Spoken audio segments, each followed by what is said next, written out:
Hello, my name is Alex Melen, and today I'm going to be speaking to you guys about the path forward, shifting digital trends in a post-COVID world. It's going to be a really great session. We're going to be covering a lot of data that outlines the huge consumer behavioral shifts that have happened since last year during COVID. Really, how that has impacted the auto industry and what I see going forward into the rest of 2021, heading into 2022 and beyond. For the agenda, we have first we'll do a brief introduction of the state of the world where we are now within the pandemic cycle. We're going to talk about understanding the consumer decision making process, creating flexible, thoughtful, and frictionless experiences, pivoting to the next normal, and then I'll give you my final thoughts. For those that don't know me, again, my name is Alex Melen. I'm the co-founder of Smart Sites, which is one of the leading digital agencies. We now, over the last decade, have grown the company to almost 200 full-time employees, 6 offices worldwide, and thousands of clients that we work with in every industry, really. And I hope to bring that expertise and all of our internal research and studies to the session and really show you what we've discovered with consumer trends and where we see everything going. So kick this off, as with all of my speaking sessions I have done in the last year, I think it's important to take a step back and look at things from a higher viewpoint and see where we are in the world today with the COVID pandemic. It really has been a huge event, like unlike any other, that has had global implications. So I think it's always important to see where we are as a country and see where we are really globally. So this is where we are in terms of new confirmed COVID cases per day. And what's interesting is every time I present this slide, it looks very different. I remember presenting it at another automotive conference earlier this year where the US, where you could see the US is a darker blue line. We were just over here at the start of 2021, and it was even hard to tell that we were going to have such a huge another spike, right? People were hoping that we were at the tail end, and instead you had this huge spike that happened that no one really saw coming. This is where we are now. Probably this is the best spot we've been since the pandemic started in the US. And I think it's very good to see, and I'm very optimistic that these levels will continue to drop as vaccination rates increase and as conditions improve. Obviously, aside from new variants or something extraordinary happening, we're in a much better spot in the US. But it's always important to note that we're not alone in a vacuum, and that this virus has been very region specific. Even within the US, certain regions are responding different than others. And more importantly, on a global scale, the vaccine rollout has not been the same in every country. The preventative measures have not been the same in every country. And obviously, every country has put out their own rules and regulations. So as it stands right now, this is data through May 14th. India is having a huge spike, as you guys must know and see on the news. Europe has been having a kind of second wave, third wave. I'm not even sure what to call it anymore. But conditions have been improving there significantly in the last 2 weeks as vaccines finally started rolling out across the EU. Brazil has always been a hotspot, but it's been leveling off a little bit. So generally speaking, outside of the huge peak in India, most other countries are doing much better than they have done in the past year, really. So hopefully, globally, we're really at the tail end of this. And hopefully the next time I'm presenting a digital dealer, which is later this year in Vegas, I'll be doing it in person and not virtually. Like I said, along with looking at a national level, it's very region specific. We've seen hotspots in certain states much more than others, and we've seen different waves and different phases across every region. This is where we're at as a country at a state by state level. So everything in the darker blue, darker green, darker blue Our states are fully open. Everything in this lighter blues, our states are opening later this month in June or June or later. So it's still very regional, whereas the center of the U.S. The South has really opened things up a lot earlier, and the East Coast, West Coast are still planning to open soon. And again, before we dive into any of the data, industry specific things, anything like that, it's important to know where each region is and where we are as a country, because I think this will have a huge impact on consumer behavior, right? If your state is still restricting indoor concerts and indoor events, if workplaces are still closed, obviously that affects people's mindsets, their behaviors across everything, including automotive shopping. And to kind of sum up that section, obviously 2020 was a year unlike any other. We had to accept change, adapt, and pivot to a new normal. I think it's more obvious than ever that companies that were not able to adapt and pivot, unfortunately, went out of business or are doing a lot worse. So, for those of you that are around, are still in business and are doing very well, it's honestly a testament to your resilience and being able to adapt and pivot. And hopefully, as we go through the rest of this deck, it'll give you some more information to be as agile in 2021 and in 2022 as you were in 2020. All right, so let's talk about understanding the consumer decision-making process. So as might be obvious at this point, safety has been the primary thing that consumers have been worried about in the last year, ever since COVID started. This data really highlights that. The top searches on the internet continue to be safe to searches. So people searching to find out whether it's safe to do something, right? Safe to fly, safe to travel, safe to drink, safe to order food, safe to go out. Really, safety is very, very top of mind, and consumers are still looking for clarity on what they are trying to figure out is safe to do or not, right? Is it safe to travel? For example, my kids go to swim school. I did some research Googling, is it safe to go to swim, right? And that actually was one of the top searches. So I think that is something that will continue to be top of mind for consumers in 2021 and beyond. Even though the CDC just came out and said that if you're vaccinated, it's now safe to take your mask off indoors and outdoors, I think consumers will continue to search and try to get clarity themselves on what it's safe to do and not to do. Consumers also took on new hobbies, right? As everyone was home a lot more, a lot of people took the time to learn new things. So how-to searches really increased.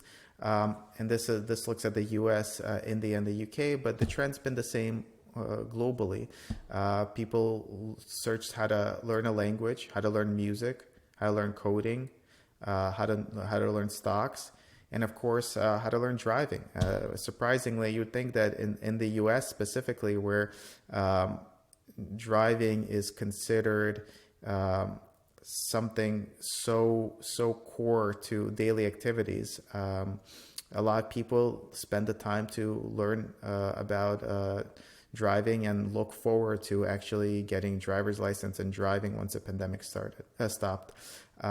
If we really think about that, the primary things driving that have been really the change in behavior in terms of public transit, people moving out of big cities into the suburbs. So there's been a lot of reason and a lot of external factors pushing people to want to learn how to drive. People who have lived in the city and didn't need a car before.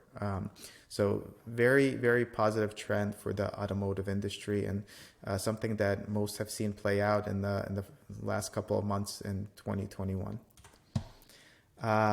So on top of all of that, the brands have really, the brands that have been successful have really pivoted and worked on not only surviving but thriving, right? In the auto space specifically, auto brands have really used this opportunity, and dealerships to some extent also, to address safety and address financial anxiety, right? A lot of brands, OEM brands, gave consumers the ability to get out of new car purchases if they needed to. They also made it as easy as possible to really get into a car. And I think it's one of those situations where you could either do nothing and just go with the status quo, or really use this opportunity to try to figure out what consumers are really looking for and care about, and use that opportunity to really step up and number one, help consumers, number two, grow your business. For our next section, we're going to talk about creating flexible, thoughtful, and frictionless experiences. So in the last section, we covered how consumers are now thinking and what they're really doing, and we touched a little bit about their mindset.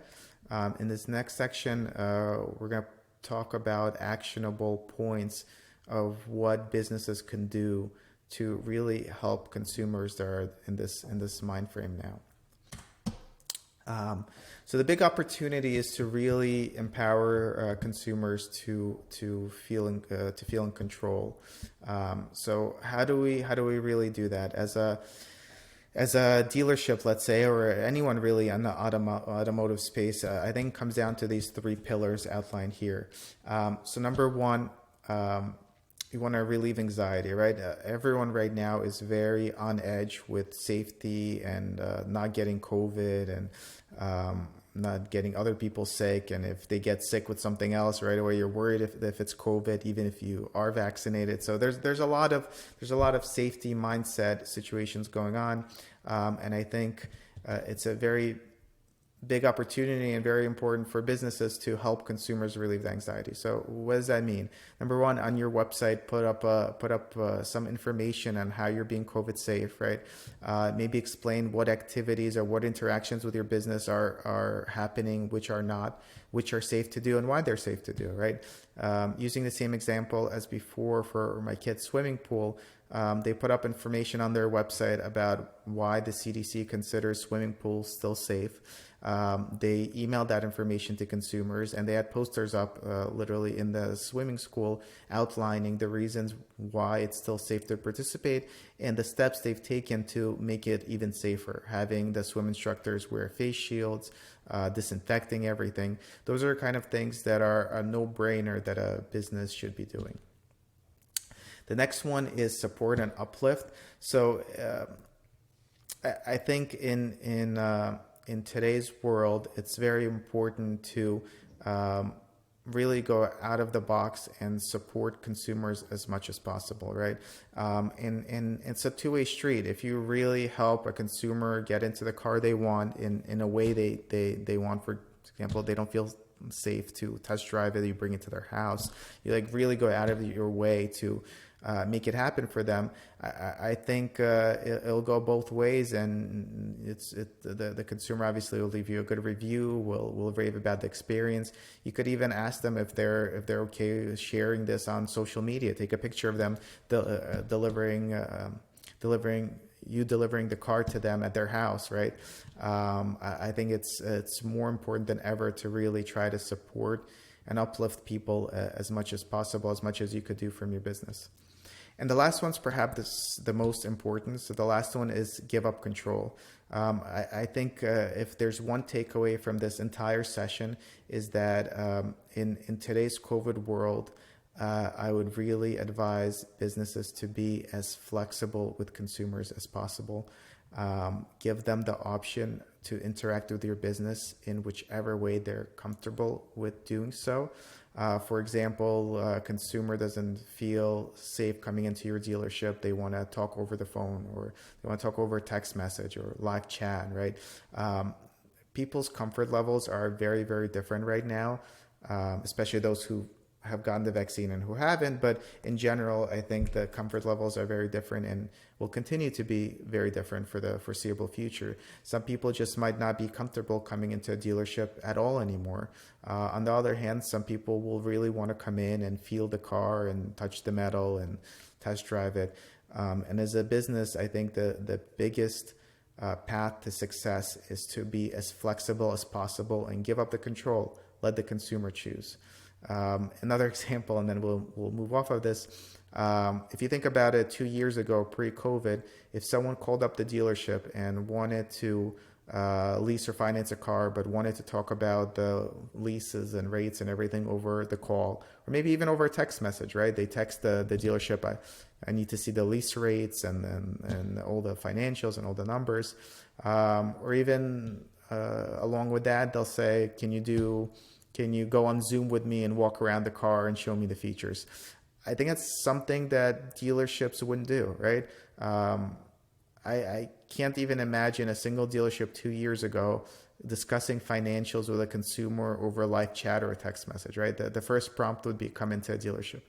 I think that has to change. I think most dealerships have changed, but I think it really, the path forward from here is flexibility in giving up the control. If the consumer is only comfortable talking about the financials and leases and everything over a phone call, over email, over text, I think you have to be flexible in doing so, because if you're not going to be, they'll find someone else who does. And I think consumer expectations are now at that level as well. This goes a little bit off the previous topic of what you could and should be doing, and this next couple of slides will cover really the importance of the consumer's mindset right now. So as you guys could imagine, the big change that happened across every single industry in the last year is the home has become the center for everything, right? Where before people were home, they were at work, they were at meetings, they would go to dinner with friends. Like, the home played a very small part for most people. Now home became literally your headquarters. You work here, your kids are remote schooling from here, you're literally at home 24/7. So although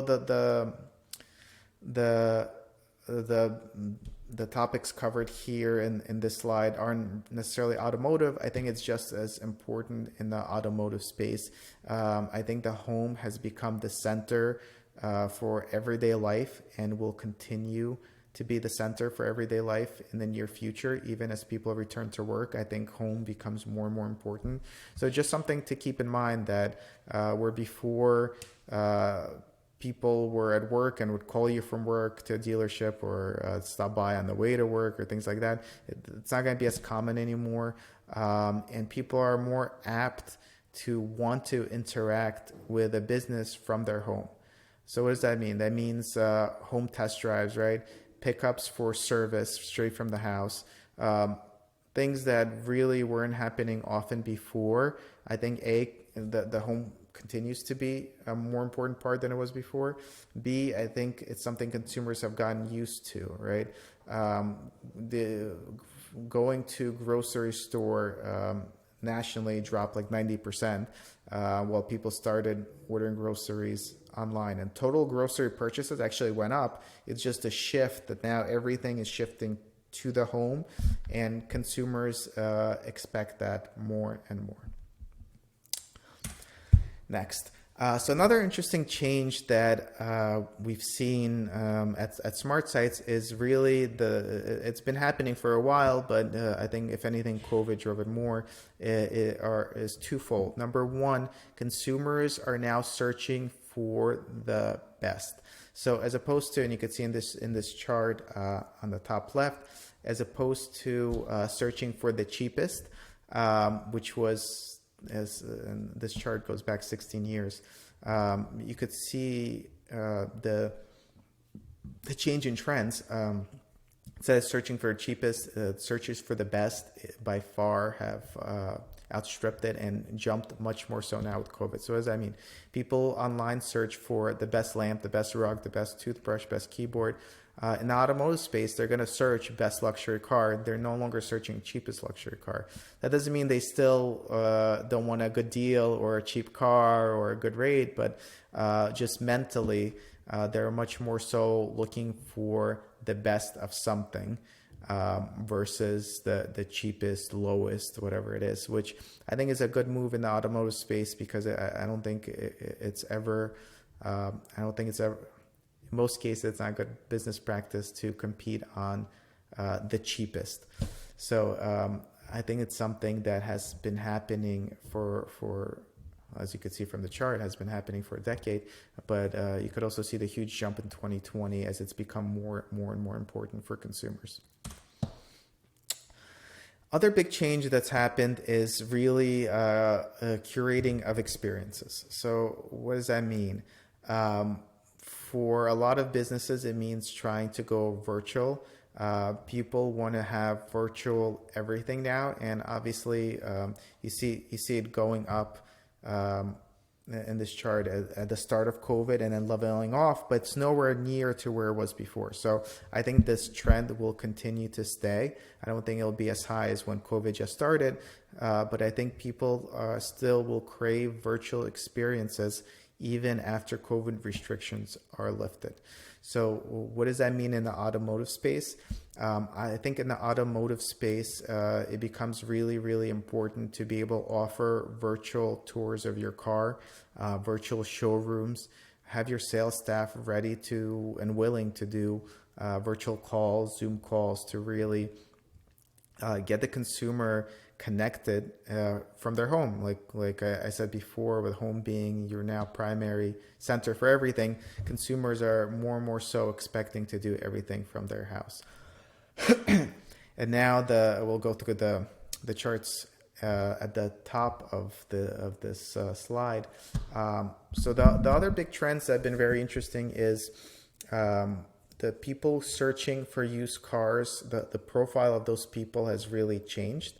They're now younger and more urban. So people who have never had a car or never thought they would get a car are now considering one for A, transportation reasons, B, to avoid COVID, right? Even as cases are down, would you want to be in a packed subway, underground subway right now in the middle of the summer in New York City with hundreds and hundreds of other people, right? Just picture that, like being in this stuffed like subway, right? And then like a person starts coughing, right? It's just something, no matter how vaccinated you are and careful you are, it's just something you want to avoid. And I think it'll take a while for most consumers to become comfortable with that, which I think drives this change in demographic. And these people aren't necessarily searching for used cars because they don't even know if they need a car yet. It's more of an immediate need. So we've seen it the most for used car searches. So the people are younger, more urban. They're considering a wider range of car types, right? So if someone has never had a car, really not an automotive enthusiast, they're usually not brand loyal. They're not looking for anything specific, right? If you're in New York City, never needed a car, but now need to get from your Manhattan apartment to, let's say, your workplace in Brooklyn, and you don't want to take public transportation, does it really matter if you get a sedan, SUV, compact SUV, a wagon? Probably not. So people are considering a lot wider range of cars, and you have these new, younger, more urban consumers coming into our market, and being obviously younger and not having cars before, financing and rates and costs is obviously top of mind. And you could see on YouTube, which YouTube skews very, very young for searches as opposed to Google search. YouTube searches for used car really been going up for a while, but you could see this big jump with COVID starting. And similar that we talked about before about people really wanting the best. In this case, it's not necessarily even the best car. They really want to know the best car for doing this, right? They just moved to the suburbs from New York City because of COVID. And really, I want the best car for my family, the best car for long drives. So similar to the theme before, Consumers are searching for more curated experiences and curated lists and really advice on what product or car in this case is best for them and best for their specific situation. All right.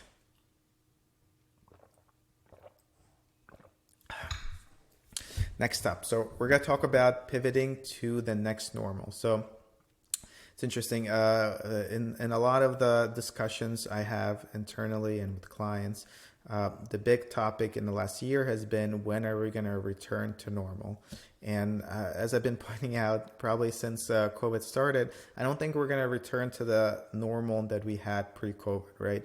I think this really has changed everything around us. And I think it changed consumer behaviors at a very fundamental level. So before we even jump into slides, I just want to point out that for those that are expecting to come back to pre-COVID and everything being completely as it was pre-COVID, I don't think it's going to happen. But I think we will have a normal. I think it's the next normal. It's gonna look different than it did in 2019. The whole world's gonna look different. But I think as long as you're prepared for it and are positioning your business correctly, I think there's a really huge opportunity to benefit. So before we jump in, this is not automotive specific, and I know it's a chart without much information, so I'll talk it through it. So what we're looking at is e-commerce in the entire U.S. as a percent of overall commerce. So percent of all business retail that happens in the country, what percent of that is happening online, right? So we could see it's been slowly inching up from 2009, where it was I think it was like 5.2% 2009 actually. 2011 we were at 6.8%. 2011 twice here. This is supposed to be 2010. 2010 we were 6 point something. 2011 it was right under 7.5 and been slowly inching up. 2014 was the first year that we crossed 10%. So before that, e-commerce represented single digits of the US retail in general. Fast forward a couple of years, 2019 was the first year we hit the 15% mark, and most forecasts showed the growth kind of leveling off and slowly getting to 20% by 2025. We were supposed to get to 30% by 2030, 10 years from now. And you see what happened. This is not a full year jump either. This is from 2019 to Q1 of 2020. So literally within 6 months, the percent of all retail happening online jumped from 15% to almost 35%. So we had 10 years in growth literally happen in 6 months. And that's monumental. It's monumental that businesses were even able to keep up with this.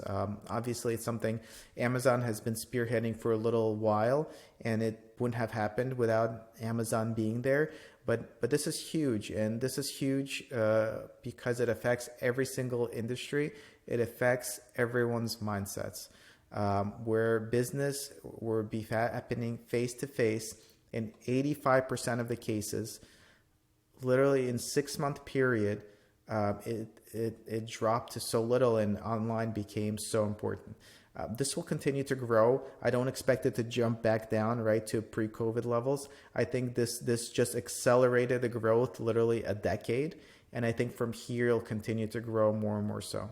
So what does that mean in the automotive space? I think it means digital will continue to be even more important. That means marketing, right? As consumers are spending more time on digital and doing more and more transactions and things on digitally, they'll expect to do so in automotive as well. I think obviously because of that, advertising, you want to be doing where the attention is, where the eyeballs are. If your consumers are spending all their time on digital, that's where your ads should be. I think operationally, you really need to shift, pivot, adjust. to be very digitally focused, to have your sales team fully trained and communicating via email, live chat, whatever it is. I don't think it's acceptable anymore for a consumer to call and ask about a car and for a salesperson to say, well, I'll discuss it with you in person, but if you can't come in, I can't discuss it with you. Or you have to bring this in person, or you have to test drive it in person. I think consumers will demand more and more things being done digitally just because they're spending more time on things digitally and they're doing more digitally, right? Their grocery shopping is not happening in person anymore. Even grocery shopping is being done digitally on the cell phone with an app. So I think everything has really changed and will continue to change. And really, if your business is not digitally minded, I think you will be left behind. All right. Truth, trends, and a solution. In just 1 year, the automotive landscape drastically shifted in ways that would have normally taken 5. While the general truths of car shopping remain the same, new trends demand both your attention and seamless customer-centric solutions. Let's look at the data. 10% of new vehicles sold in the first half of 2020 were sold online, compared to just 1% in 2018. Let's take a pause and think about that for a second. So 2 years ago, well, from when this data was released, not from today, 2 years ago from when this data was released, 1% of car purchases were done online. That means 99% of the time, it was an in-person transaction. And then literally that jumped almost overnight to 10%. So now 1 in 10 transactions are being done without someone even stepping a foot into your dealership. Question is, where's that gonna go forward, right? This was just at the start of the COVID pandemic when there were still a lot of unknowns. Now consumers are much more comfortable with this and they know it's possible. So I think this trend is not going away. But at the same time, even let's say it jumps to 20% or 30%, you still have the other 70% who actually want to do the transaction in person, or at the very least, either willing to or want to. So this goes back to the original point of really flexibility and giving consumer choice. You don't want to exclude the 10% or soon to be 20% of those that want to do the entire transaction online. You really have to give consumers control of how they want to interact with your business. COVID has impacted many aspects of purchasing a vehicle, ranging from what shoppers consider to where they buy. But online retailing has been adapted by dealers and shoppers in such a way that seems to change the entire industry as we know it. So 59% of new car purchases during COVID considered used or CPO, which was up from pre-COVID. What's interesting is that shifted very quickly starting this year, where new cars again were searched and researched a lot more.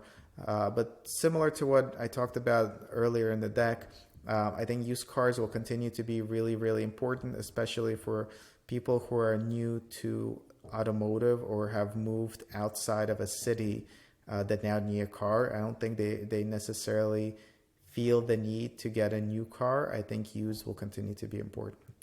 65% of recent new vehicle purchases expect more online purchase options for vehicles after COVID-19. That's a consumer behavior that we really have been discussing in this entire deck. People will expect, so expect is a very soft word to describe it. I think in 2021, people will expect more online purchase options. I think in 2022, people will demand more online purchase options. Meaning if you don't offer it, they're going to go someone that will. Auto buyers are also driving the change towards a consumer-led frictionless experience, right? And this is something that Amazon has been pioneering as a service, and I think Google really has pioneered as a phrase, frictionless experience. You could mostly blame this on Amazon, but consumers really want to be able to have a frictionless experience throughout, right? In Amazon's case, you start buying on their website, you add it to cart, you pull up your cell phone, you view the cart, one-step checkout, delivered tomorrow, tracking gets notified when something's on its way, when it gets delivered. Like that whole experience is just very frictionless, very fluid from every single device and every single interaction. That has started to happen in the auto space, but not to the extent that I think needs to happen. So looking at the numbers, 73% are comfortable with negotiating purchase, lease, or finance completely online or with a mix of online and offline. This is something that dealerships didn't even offer 2 years ago, right? Now, 73%, 3/4 of car purchasers want to do it either online or a mix of online offline. So here lies the problem, and the same thing I mentioned earlier in the deck. You have 73% who are comfortable with online or mix of online offline. Then you have the 27% that want to be completely in person, right? And this 73% could probably be segmented into those that only want to do it via email, only want to do it via phone call. So as before, flexibility and giving control to consumers is really the only way that businesses are going to succeed. And 66% are comfortable experiencing the vehicle completely online or with a mix of online, offline. And again, similar to a point I made earlier, where consumers are now comfortable with going on a Zoom call and having you walk them through the car remotely on a Zoom call, right? If someone called your dealership 2 years ago and said, "Oh, I might be interested in a car, but I don't feel like coming down. Can a salesperson do a Zoom call with me and walk me through it?" You'd probably laugh at them, right? Consumers have become so comfortable with Zoom and virtual meetings that this is really a must-have going forward for A, those who may not be comfortable going into a dealership, or B, those that have become so comfortable with having everything home-centric and being able to do it from home, your dealership could be across the street from them. They might still want to do it remotely from their house.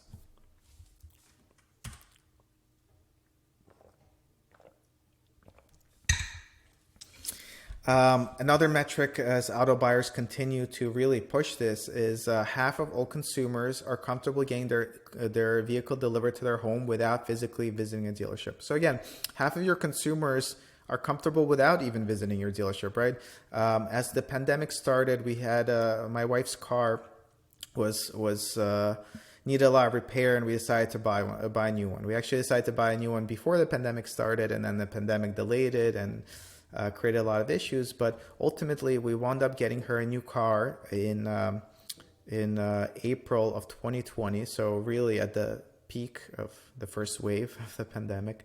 And we did the whole experience virtually. I had never set foot in the dealership. The trade-in was picked up. The new car was delivered.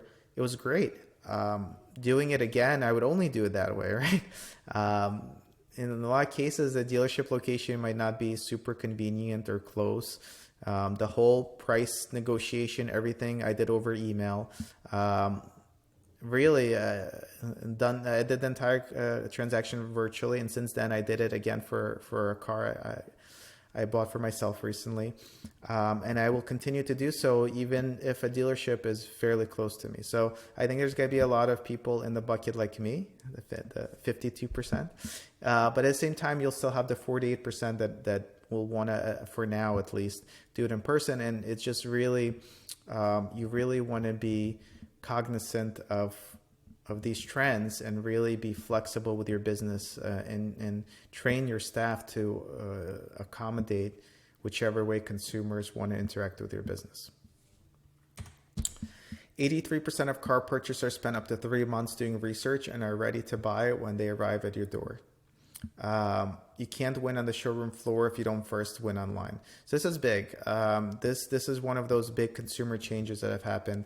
65% discovered their purchasing dealership online. 74% of purchasers did not submit an online lead action. So they found the dealership online. They did not submit any action, but they came into a dealership.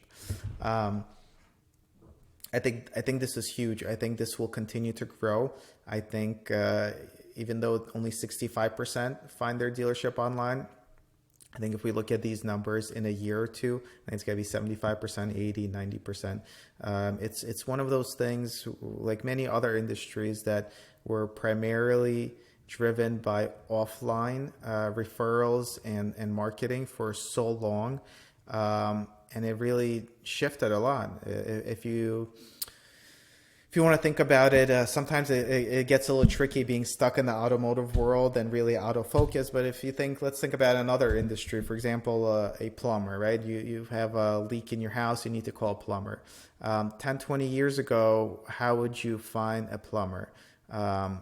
Yes, there were TV ads for plumbers, right? But it's kind of like one of those immediate needs that you're not going to turn on the TV the minute you need it and see the commercial. So most cases, how are you going to find a plumber? You call a family member or friend, someone who might be knowledgeable in that space, and ask them. Number two, pull up the yellow pages, right, and flip through the yellow pages. And because of that, a lot of businesses have their name started with A, because that's how you were at the start of your section. That's really how consumers found you. I think all of that obviously is out the window these days, but I think more and more so online is going to become more important. I think for the few people that still trust personal recommendations, I think they are slowly shifting away and trusting Google reviews and online reviews more so than the recommendation of one person. So how do we really pivot and succeed in this new marketplace with all of these changes? I would push everyone here to really think about how they could become a market leader. Not in terms of sales or staff or all the other ways you could really think about it, but become a market leader in the adoption of digital. Being a market leader is being ahead of the competition.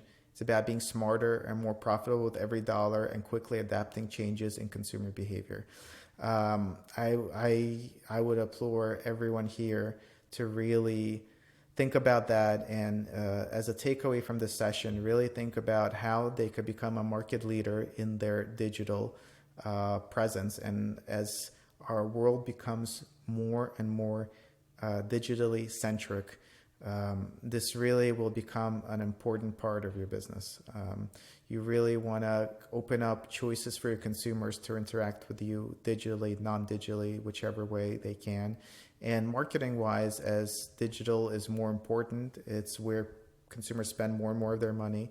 It's where consumers spend more and more of their time. If you even think about it, even when we're watching TV, right, especially those who are the younger age generations, if you think about it, people are watching TV, they have their cell phone in their hand, they're looking at things on their cell phone while they're watching TV, right? The media consumption on digital has jumped leaps and bounds in the last decade, and the pandemic has pushed it even higher as we move more and more of our activities to digital. So I think the important thing here is to really adapt and become a leader in how you implement digital, how you market, and how you adapt flexibility for your business. Almost done. I'll leave you guys with a final thought. So for those who don't know Peter Drucker, he's a very famous management consultant. I believe he was born in Austria. And he really spent his life helping businesses pivot, adapt, change, and really succeed with the changing times. I would say that his advice is perhaps the most important and the most relevant in these times of this pandemic. And he says the greatest danger in times of turbulence is not the turbulence, it is to act with yesterday's logic. I think businesses that are able to pivot and adapt to the consumer behavior that we discussed in this session today will not only stay relevant and stay in business, but I think they will succeed. And I think they will succeed by leaps and bounds as really the entire country and the entire globe recovers, bounces back, and really changes to these consumer, to the behavior that has really formed all their thoughts and everything in the last year during COVID. And businesses that are evolving, adapting, staying agile, and are able to meet the consumer's changing needs are the ones that will succeed, grow, and lead all of that in the next couple of years and in the next decade. And that's it for me. Feel free to reach out to me at any time. I love speaking about all of this stuff. My contact information could be found here. You could always go to smartsites.com to learn more about smart sites, and my personal site, alexmelen.com, ALEXMELEN.com, to connect with me personally. Thank you.